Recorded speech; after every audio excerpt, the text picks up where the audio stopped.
Hello दोस्तों, कैसे हो आप सब। आज हम बात करने वाले हैं इस चैनल की पहली anime movie I want to eat your pancreas के बारे में। दोस्तों, इस मूवी में एक लड़की है, उसको पता है कि वो जल्दी मरने वाली है। सो वो अपनी बची हुई लाइफ एक ऐसे इंसान के साथ जीना चाहती है जो उसके साथ बिल्कुल नॉर्मल बिहेव करे, ना कि उसकी बीमारी को लेकर ओवर रिएक्ट करे जैसा कि उसके आसपास के लोग करते रहते हैं।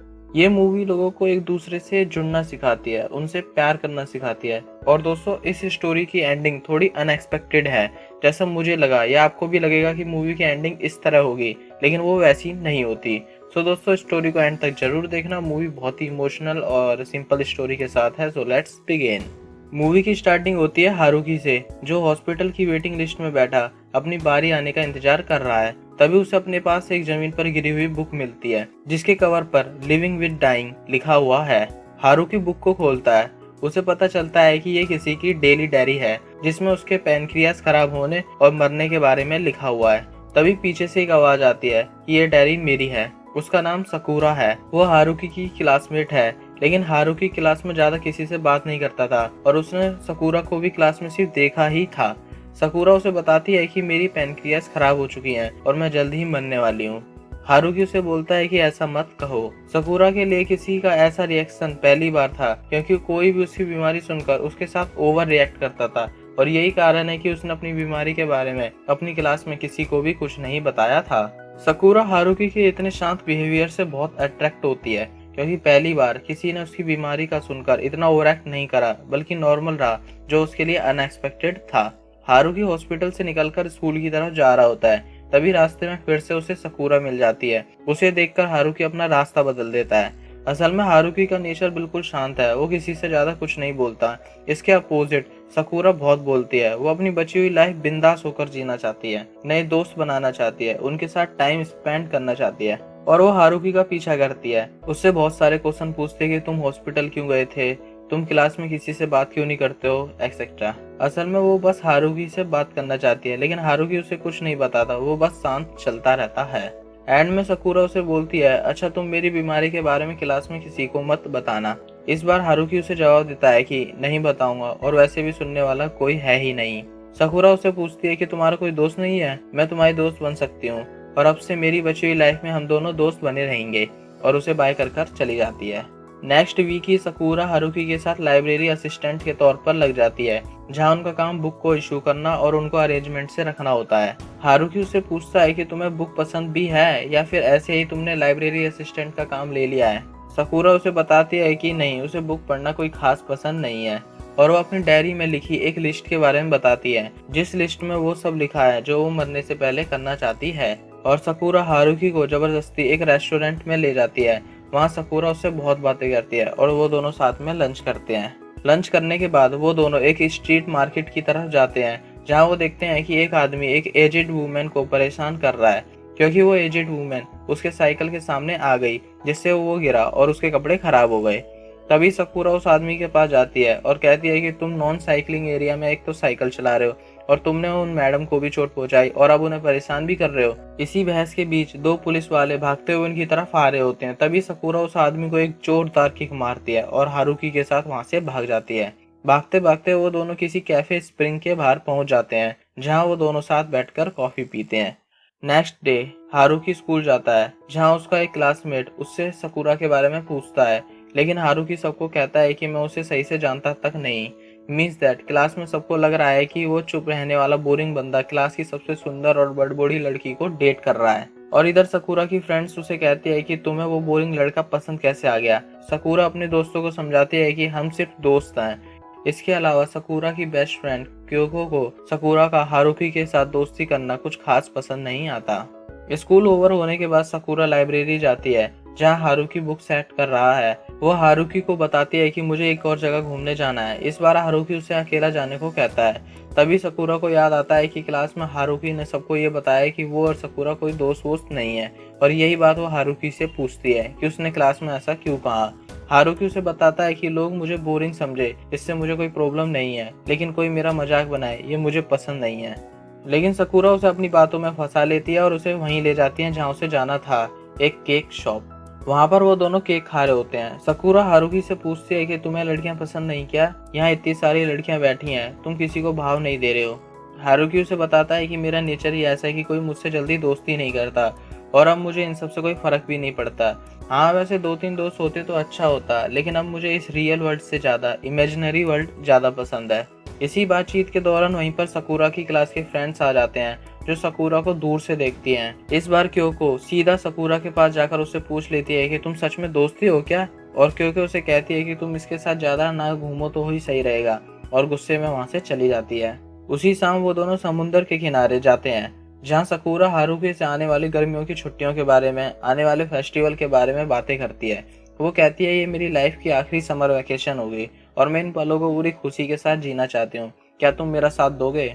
दोस्तों, हारुकी सकुरा की इन बातों को सुनकर उससे और जुड़ने लगता है। कहीं ना कहीं वो चाहता है कि वो सकुरा की सारी विशेष जो वो अपनी बची हुई लाइफ में करना चाहती है, उन सबको पूरा करने में उसका साथ दे।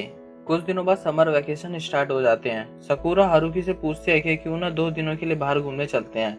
हारुकी सकुरा की पसंद की जगह जाने का प्लान बनाता है। नेक्स्ट डे वो दोनों रेलवे स्टेशन पर मिलते हैं और साथ ट्रेन में अपनी जर्नी स्टार्ट करते हैं। दोनों ही अपने पेरेंट्स से झूठ बोलकर ट्रिप के लिए निकलते हैं। सकुरा ने अपने मॉम डैड से ही बोला है कि वो क्योको के साथ घूमने जा रही है, और हारुकी को सकुरा की वजह से ये झूठ बोलना पड़ा कि वो अपने दोस्त के यहाँ पर है। सकुरा और हारुकी की मंजिल आ जाती है। वो दोनों बहुत देर तक घूमते हैं, शहर की मार्केट में, टेम्पल में, फिर लंच करना, शॉपिंग करना और डिनर करके होटल जाना। होटल जाकर उन्हें पता चलता है कि बस एक ही रूम खाली है और उन्हें वही रूम लेना पड़ता है। रूम पर पहुंचने के बाद सकुरा नहाने जाती है। इस बीच वो अपना फेस वॉश हारुकी से मांगती है। हारुकी उसके हैंडबैग में से उसका फेस वॉश लेकर गेट के कोने पर रख देता है और ये सब करना उसे बहुत ऑकवर्ड लगता है। सकुरा के बाद हारुकी भी फ्रेश होकर आता है। फिर वो दोनों साथ ड्रिंक करते हैं और ट्रूथ एंड डेयर खेलते हैं। इस गेम के रूल सिंपल होते हैं, जिसका कार्ड बड़ा होगा वो जीतेगा और 10 राउंड होंगे पूरे गेम में। गेम में सकुरा हारुकी से ऐसे ट्रूथ पूछती है कि तुम्हें क्लास में कौन सी लड़की क्यूट लगती है और वो उसे कैसी लगती है, एक्सेट्रा। हारुकी सकुरा से उसके बचपन में उसका नेचर कैसा था, वो सबसे ज्यादा खुश और सबसे ज्यादा दुखी कब हुई थी, और उसका सबसे स्ट्रॉन्गेस्ट पॉइंट और वीकेस्ट पॉइंट कौन सा है, जैसे क्वेश्चन पूछता है। नशे की हालत में सकुरा बेड तक नहीं जा पाती और वो हारुकी को बेड तक ले जाने का डेयर देती है, और लास्ट में वो हारुकी को एक क्वेश्चन और डेयर साथ देती है। वो उससे पूछती है कि अगर मैं कहूँ कि मुझे मरने से डर लग रहा है तो तुम क्या करोगे?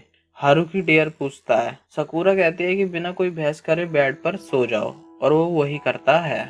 नेक्स्ट मॉर्निंग सकुरा के पास क्योको का फोन आता है।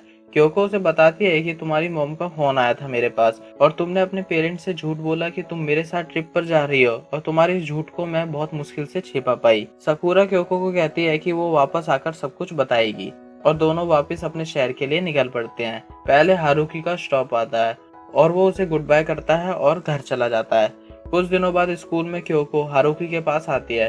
उसे पता चल जाता है कि सकुरा के साथ हारुकी ही ट्रिप पर गया था। वो उसे कहती है कि सकुरा बहुत इमोशनल है, वो जल्दी ही किसी की भी बातों में आ जाती है। वो तुम्हारी सोच से कहीं ज्यादा नाजुक है। क्या तुम उसका ख्याल रख सकते हो या उसकी जिम्मेदारी ले सकते हो? अगर नहीं तो उससे दूर ही रहो। हारुकी लाइब्रेरी जाता है।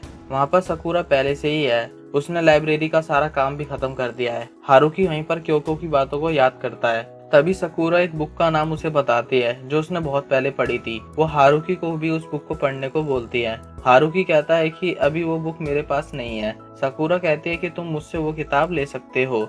इवन आज उसके घर पर कोई नहीं है, और वो उसे घर आने के लिए इंसिस्ट करती है ताकि वो उसे बुक दे सके। हारुकी उसके घर जाता है। थोड़ी देर वो दोनों वीडियो गेम खेलते हैं। कुछ देर बाद हारुकी सकुरा की बुक शेल्फ देखने लग जाता है। तभी सडनली सकुरा हारुकी को गले लगा लेती है और एक अजीब सा मजाक उसके साथ करती है, जिससे हारुकी को थोड़ा awkward लगता है, और एक मिसअंडरस्टैंडिंग के कारण वो सकुरा को जबरदस्ती पकड़ता है। लेकिन सकुरा के रोने पर वो उसे सॉरी बोलकर उसका घर छोड़कर चला जाता है। हारुकी को रोड पर ताकाहीरो मिलता है। ताकाहीरो हारुकी से पूछता है कि तुम सकुरा के घर पर क्या कर रहे हो। दोस्तों, ताकाहीरो उनकी क्लास का ही लड़का है जो हर सब्जेक्ट में टॉप करता है, गुड लुकिंग है और फ्रैंक नेचर का है। वो सकुरा को पसंद करता है, और यही कारण है कि उसे हारुकी से चिढ़ है कि सकुरा उस जैसे बंदे को छोड़कर एक बोरिंग और सुस्त लड़के में इंटरेस्ट रखती है। वो हारुकी को परेशान करता है और एक पंच मारकर उसे नीचे गिरा देता है। तभी पीछे से सकुरा आकर ये सब देख लेती है और वो ताकाहीरो की इंसल्ट कर वहाँ से उसे भगा देती है। हारुकी सकुरा को कहता है कि तुम्हें किसी ऐसे के साथ अपना टाइम बिताना चाहिए जो सच में तुम्हारी केयर करे, जैसे कि क्योको, और वैसे भी तुम्हारा मिलना इत्तेफाकी था। सकुरा उसे कहती है कि नहीं, हमारा मिलना इत्तेफाक की वजह से नहीं, हमारे फैसलों की वजह से हुआ है। मेरा लिविंग विद डाइंग लिखने का फैसला और हॉस्पिटल में तुम्हारा उस बुक को उठाना, इस तरह हमारा मिलना, ये सब हमारे फैसले थे, ना कि इत्तेफाक। और अब मुझे तुम्हारे साथ रहना पसंद है। दोस्तों, इस तरह वो दोनों पहले से भी ज्यादा एक दूसरे से कनेक्ट हो जाते हैं। सकुरा अपना ज्यादा से ज्यादा टाइम हारुकी के साथ स्पेंड करना शुरू कर देती है। एक दिन हारुकी को पता चलता है कि सकुरा हॉस्पिटल में एडमिट है। वो उससे मिलने जाता है। जैसे ही वो वार्ड का गेट खोलता है, सकुरा वहाँ डांस कर रही होती है। तभी वो हारुकी को देखकर शर्माकर बेड पर छुप जाती है। थोड़ी देर नॉर्मल होने के बाद वो हारुकी को बताती है कि रिपोर्ट डाटा में कोई गड़बड़ होने के कारण वो यहाँ एडमिट है। रिपोर्ट के गलत डेटा के हिसाब से वो बीमार है, लेकिन असल में वो बिल्कुल ठीक है। वो दोनों थोड़ी देर बात करते हैं, स्कूल से रिलेटेड, लाइफ से रिलेटेड, एक्सेट्रा। सकुरा हारुकी को कहती है कि तुम अपनी लाइफ में और दोस्त बनाने चाहिए, उनसे बातें करनी चाहिए, तभी तुम अपनी लाइफ को अच्छे से जी पाओगे। हारुकी उससे पूछता है कि तुम्हारे लिए जीने का क्या मतलब है। सकुरा उसे बताती है कि जीने का मतलब है लोगों से जुड़ना, उनसे बातें करना, उन्हें दोस्त बनाना, लाइफ के हर मोमेंट को खुश होकर जीना। हारुकी सकुरा को थैंक्स बोलता है, उसे लाइफ को खुले अंदाज में जीना सिखाने के लिए। इसी बातचीत के दौरान क्योको भी वहां जाती है। सकुरा को पता है कि वो फिर से हारुकी के पीछे पड़ जाएगी, इसलिए वो क्योको से गले मिलकर हारुकी को जाने का इशारा करती है। कुछ दिनों बाद स्कूल में हारुकी के पास सकुरा का मैसेज आता है। उसे पता चलता है कि सकुरा 2 हफ्ते बाद हॉस्पिटल से डिस्चार्ज हो जाएगी। उसी दिन हारुकी हॉस्पिटल जाता है। वहाँ सकुरा अपने बेड पर तैयार होकर बैठी है। वो दोनों हॉस्पिटल स्टाफ से बचकर पास के पहाड़ पर ही जाते हैं। हारुकी को नहीं पता कि सकुरा उसे कहाँ ले जा रही है। एंड में वो पहाड़ के टॉप पर पहुंच जाते हैं, जहाँ से पूरा शहर नजर आता है। हारुकी उसे कहता है कि यहाँ तुम डिस्चार्ज होने के बाद भी आ सकती थी। वो कहती है नहीं, इधर आज ही आना था।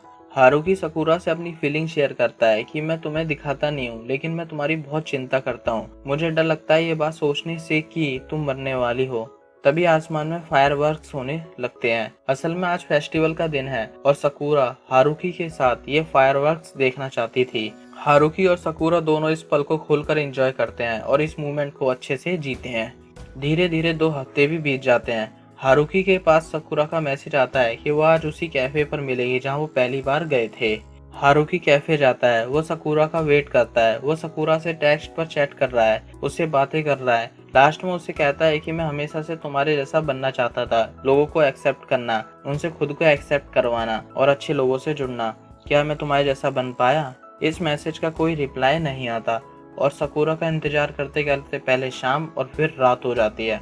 वो दुखी होकर अपने घर चला जाता है और शाम को डिनर करते टाइम वो देखता है कि सकुरा ने उसकी कई मैसेज का रिप्लाई नहीं करा। और तभी उसका ध्यान टीवी पर जाता है। उसमें एक लड़की के एक्सीडेंट की न्यूज आ रही है, जो उसी कैफे के पास हुआ है जहां हारुकी सकुरा का इंतजार कर रहा था। दोस्तों, वो लड़की सकुरा ही थी जिसका एक्सीडेंट हुआ है। वो अब मर चुकी है। ये न्यूज देखकर हारुकी चुपचाप अपने कमरे की तरफ जाने लगता है। शायद उसमें इतनी जान भी नहीं है कि वो अपनी सीढ़ियों पर चढ़ सके। अगले दिन उस लड़की का अंतिम संस्कार होता है। वहाँ कई लोग थे और उनकी आंखों में आंसुओं से पता चलता है कि लोग सकुरा को कितना प्यार करते थे। वहाँ बस एक ही बंदा नहीं था, हारुकी। वो रूम में लेटा अपने फोन में सकुरा का अपना आखिरी भेजा हुआ मैसेज देख रहा था। उसे पता नहीं था कि उसका वो मैसेज कभी रीड नहीं हो पाएगा। वो पूरी तरह से टूट चुका है, क्योंकि सकुरा ही उसकी लाइफ में एक ऐसी थी जिससे वो खुलकर बातें करने लगा था। कुछ दिन बाद हारुकी सकुरा के घर जाता है। वो उसकी मॉम से मिलता है। उसकी मॉम को पता चलता है कि हारुकी ही वो है जिसको उसकी बीमारी का पहले से पता था। सकुरा की मॉम उसे एक डायरी देती है। वो लिविंग विद डाइंग है। उसकी मॉम हारुकी को बताती है कि सकुरा ने हमें पहले बताया था कि जिसको उसकी बीमारी के बारे में पता हो वो डायरी हम उसको ही दे दें, और मैं तुम्हारा कई दिनों से इंतजार कर रही थी। हारुकी वहीं पर वो पूरी डायरी पढ़ने लगता है। सकुरा ने हॉस्पिटल में हारुकी से मिलने के बाद बस उसी के बारे में अपनी डायरी में लिखा था। हारुकी के शांत नेचर के बारे में, ट्रिप के बारे में जब वो दोनों साथ गए थे, और वो फेस वॉश मांगने वाली नोटी हरकतों के बारे में। वो हमेशा से चाहती थी कि हारुकी और क्योको अच्छे दोस्त बन जाएं। और उसमें फायरवर्क्स वाली रात के बारे में लिखा था, जिस दिन वो बहुत खुश थी क्योंकि उस दिन हारुकी ने पहली बार उसे अपनी दिल की बात कही थी। दोस्तों, वो डायरी पढ़ने के बाद हारुकी खुद को रोक नहीं पाता और सकुरा की मॉम के सामने ही बुरी तरह से रोना शुरू कर देता है। कुछ दिनों बाद हारुकी कैफे में क्योको को बुलाता है। क्योको उससे मिलने आती है। हारुकी उसको लिविंग विद डाइंग देता है और कहता है कि सकुरा आज नहीं तो कल मरने ही वाली थी। क्योको उस डायरी को पढ़ती है। उसे विश्वास नहीं होता सकुरा मुस्कुराते चेहरे के पीछे इतना बड़ा दर्द सहन कर रही थी। और वो वहाँ से जाने लगते हैं। हारुकी उसे पीछे से रोककर कहता है कि मैं चाहता हूँ कि हम दोनों दोस्त बन जाएं। तो इस तरह मूवी का एंड हो जाता है। दोस्तों मूवी थोड़ी इमोशनल थी ना। आई होप आपको भी स्टोरी अच्छी लगी हो। और दोस्तों वीडियो अच्छी लगी हो तो उसको लाइक कर दो, शेयर कर दो अपने फ्रेंड्स के साथ जिनसे आप कनेक्ट होना चाहते हो। और दोस्तों वीडियो बनाने में थोड़ी मेहनत भी लग जाती है। अगर आप चैनल सब्सक्राइब करोगे तो मुझे और भी अच्छी वीडियो बनाने के लिए एनर्जी मिलेगी। मिलेंगे अगले हफ्ते एक और नई कहानी के साथ। जब तक आप अपना ख्याल रखें, लोगों से प्यार करते रहें। Bye bye.